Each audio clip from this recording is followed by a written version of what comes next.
Night Flight. Amelia Earhart crosses the Atlantic. This book was written by Robert Burleigh, and the paintings are by Wendell Miner.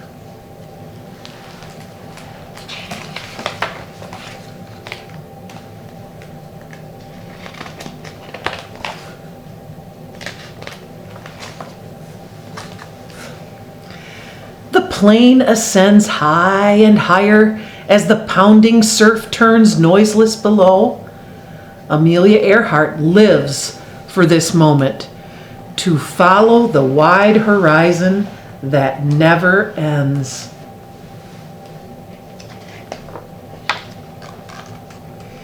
The moon peaks between wisps of shimmering clouds. Distant stars flicker and fade. Her mind soars. She loves what she likes to call first-time things. She remembers roller coasters, bicycles, barebacked horses. She sees herself standing again, a young girl, before whirling propellers. The props send puffs of soft snow into her delighted eyes. What she has seen from above, mountains like wrinkles in the earth, cities like toy blocks, cars like ants, and the blue Pacific glittering into mist.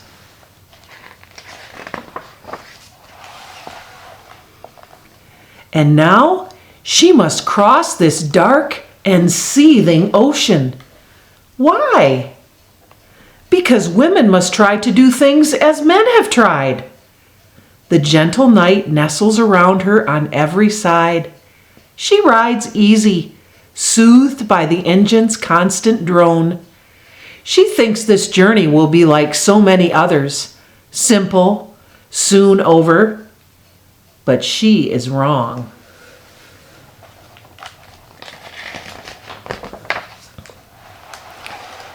Midnight. The blackness erupts. Clouds heave. The sky unlocks. Fists of rain pummel the cockpit windshield. Rivers of quicksilver darkness drown the moon. The wooden Vega wobbles on invisible hills of air. Lightning scribbles its zigzag warning across the sky. Danger! Amelia Earhart wakes from her half-dream. Is it thunder or her heart pounding in brief, sudden spurts?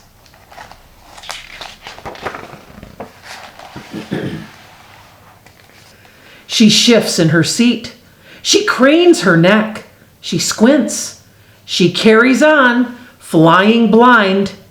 1 a.m., the friendly night becomes a graph of fear. A jagged line between where I am and not quite sure. The altimeter needle swirls wildly. It is broken. She will never know how high she is. She tries to outclimb the raging storm, up and up into the cold, brittle air.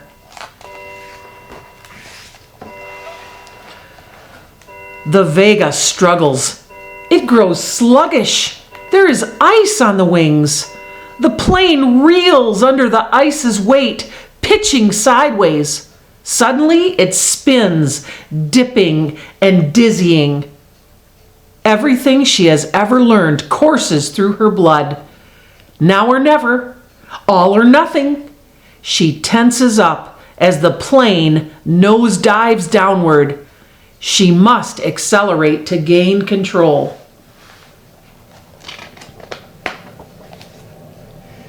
How close is the water's surface?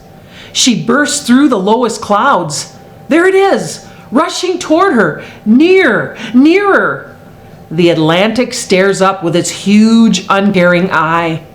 Breakers rise like teeth from its angry mouth. She hauls backward with all her strength. The Vega lurches. It levels out 10 feet above the ocean tomb.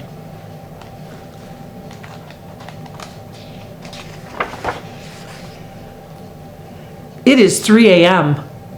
Hour of drowse and snap awake. Hour of white knuckles. Hour of flame streaming out of the cracked exhaust pipe. Hour of being tested by the dark gods. Hour of clammy gray. Hour of maybe and maybe not. Hour of no in the gut. Alone, alone, alone, alone, alone. Amelia Earhart sniffs salts, sips juice from a can, counts out loud, finds a middle between over and under, plunges once more into the thickness, and plows ahead.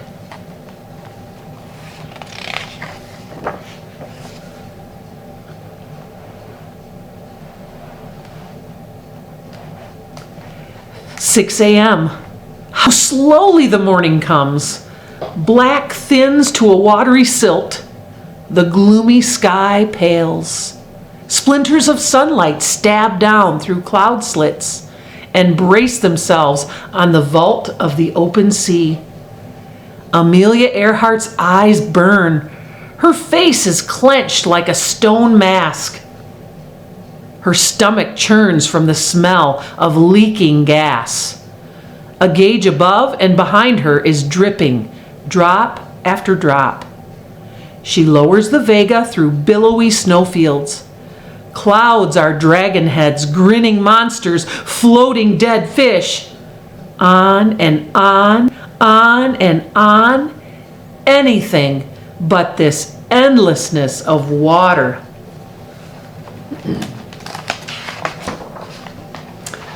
Ah!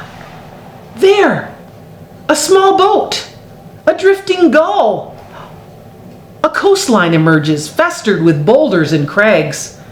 Beyond it, a mountain looms like a frightening wall. Amelia Earhart veers north, following a line of train tracks. An unseen clock is ticking. She must hurry, racing a time bomb of exhaust flames and rising fumes. The country spreads out like a green fan before her. It is Ireland.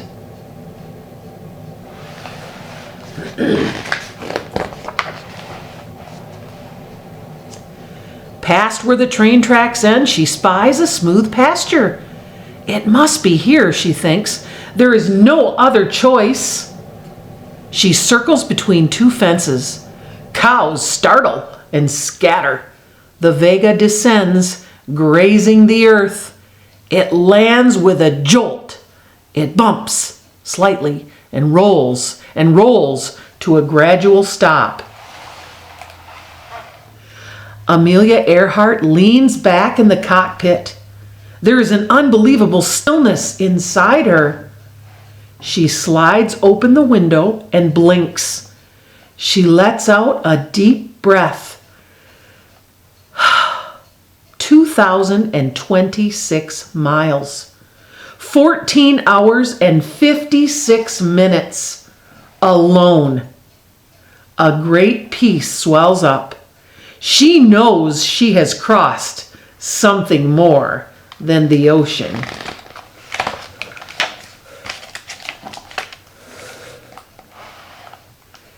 The world returns to her deafened ears. To be alive! Insects, bird calls, the rustle of uncut grass. A farmer comes running, stiff-legged. He stands gaping. A flying machine with a woman inside it. Amelia Earhart looks down. She pauses. There is so much that one could say, but not now. Instead, she smiles the widest smile of her entire life. "Hi," she says simply. "Hi, I've come from America."